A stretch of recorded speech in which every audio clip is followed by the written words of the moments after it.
Blake and I started off this ice fishing season with a bang. With some really cold temperatures, we were pretty much relegated to the shack. That's why this video takes place over the course of the first weekend that we were really able to be out on the ice in a safe way with a shack and a heater and everything going. I was out the previous weekend with my girlfriend, but our shack weighs significantly less than Blake's shack. Pretty much in these videos, what you're going to see is just us kind of teasing these fish into biting. The temperatures during this time were as cold as I've ever experienced here in Iowa. I mean, we were talking daytime highs in the negative temperatures, which I realize up north is not uncommon, but down here, even in the dead of winter, is not all that common, especially as far as daytime highs go. You're gonna see us catch a lot of panfish here, and we kind of go back and forth. Blake actually caught a lot more fish on this particular trip than I ever did. But what's going to be cool is there will be a few mixed bag fish in here too. There'll be a couple walleye mixed into this thing and some bigger crappie. We're pretty fortunate in our approach to targeting these fish that a lot of them will kind of move through and school up and move in and out as we go through.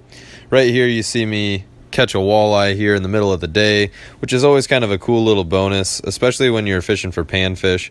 I mean, he's not a giant by any means, but it was pretty cool to catch a walleye, and you know, it really helps to break up the monotony of the day and the monotony of panfish. So essentially what Blake and I are doing here is we're positioned kind of on a channel fork within the lake, and these fish are just kind of operating in a pelagic way. They're moving through, just kind of circulating and roaming these flats looking for food.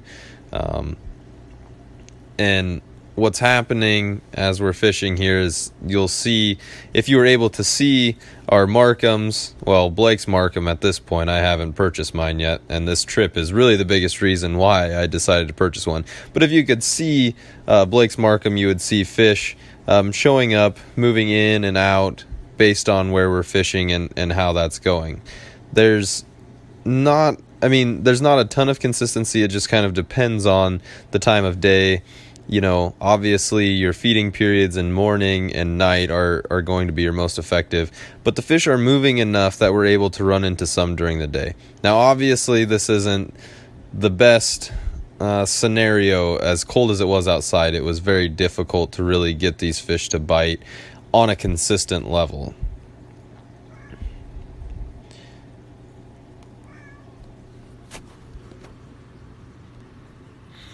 I think what's really fun about ice fishing is even the panfish are or can be a lot of fun, especially if you run into some bigger ones. Like if you're running into 9-inch bluegill, or you know, the crappie that are getting to the point where they're almost over 12 inches long. You know, a lot of the crappie that we caught at this time, you know, a 10-incher was a small one. Most of the crappie that we were catching on this lake were well over 10 inches, and that's always really cool because, you know, those 10-inch crappie put up a pretty good fight, whereas the littler ones, not so much. It's kind of like reeling in a wet noodle or something like that, and there's not a whole lot of fight going on. Unfortunately, the GoPro doesn't do justice to the fish as to, you know, what's going on and being able to justify their size. What's really funny here in this clip is if you watch closely, you'll see the crappie eat Callie's lure or minnow, and she won't even realize it for a couple of seconds, and then all of a sudden she realizes she's got a fish and starts reeling. I'm not sure exactly what happened with this reel, or if the drag was too loose. I thought I had it tuned up right, but you know, maybe the new line was coming off the spool too easily or something like that. So something was off here, and Blake tried to fix it quick, and that didn't really work. And then, you know, Callie thought she actually lost the fish, which wasn't actually the case. You'll see me here in a second kind of hand line this fish in and get it in. But actually, on this particular day, this is the first fish of the day, for all of us. Callie managed to find a good crappie right away.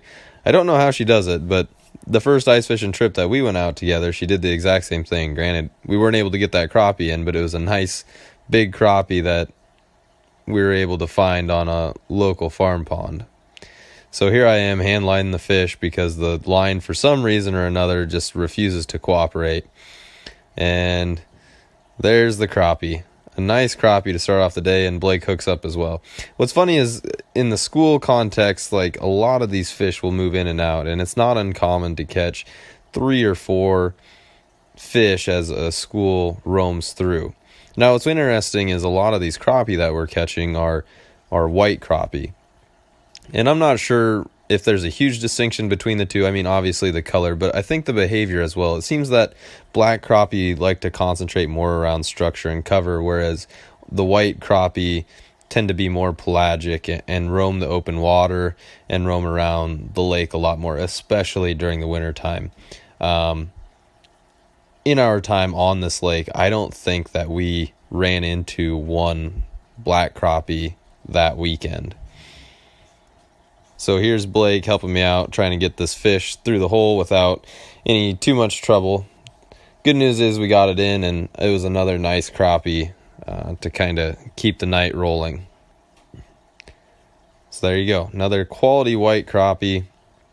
That one's probably around 11 inches. Again, the GoPro doesn't do a good job of justifying the size of the fish. Now here goes Blake with another good fish.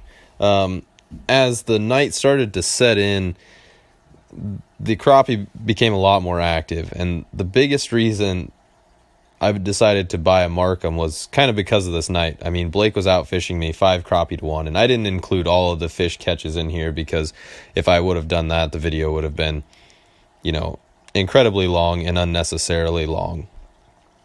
But right here, Blake catches the biggest crappie of that particular trip. Like, this is a crappie that we later measured, and it was 13 3/4 inches. Like, this crappie was almost 14 inches long, and it was just an absolute giant. Really cool to see a crappie that big, and it's crazy how big their mouths are once they get that big. I mean, it's almost like it's almost a bass mouth when they're that large. Again, as usual in Blake and I's adventures, he is the one putting on the show and catching all the big fish. I don't know why anyone is surprised by this, especially after the first video that I posted of us together on that reservoir lake. But here's where he hooks up again. We're kind of retying and trying to figure some stuff out based on what's working and what's not. But Blake's got a really good fish here, and at this point we're not really 100% sure what it is. He just caught that really big crappie, and we know that there are good walleye in this lake. As you saw there, I caught a little one earlier, but we're not sure. There's also really big catfish, and pretty much anything goes when it comes to ice fishing. But with the time of the day, we figure it's probably a walleye. And it gets right up to the surface, or right up to the hole, and we see that it's a walleye. Blake's trying to get his transducer out of the way in order to make sure that we can get this fish through the ice.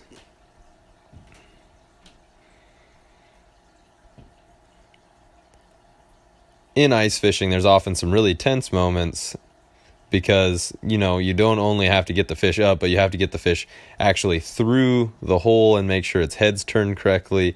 And there's a lot of room for error, especially when you're using small gear and light tackle. So there's the walleye. Great fish. Pretty cool way for us to wrap up the day and to wrap up the video.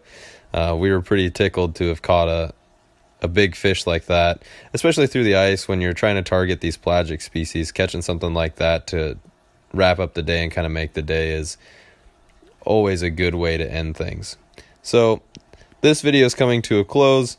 I'll make sure to be posting a few more ice fishing videos. I got a nice pond one with some bass. Please like and subscribe, and thanks for watching.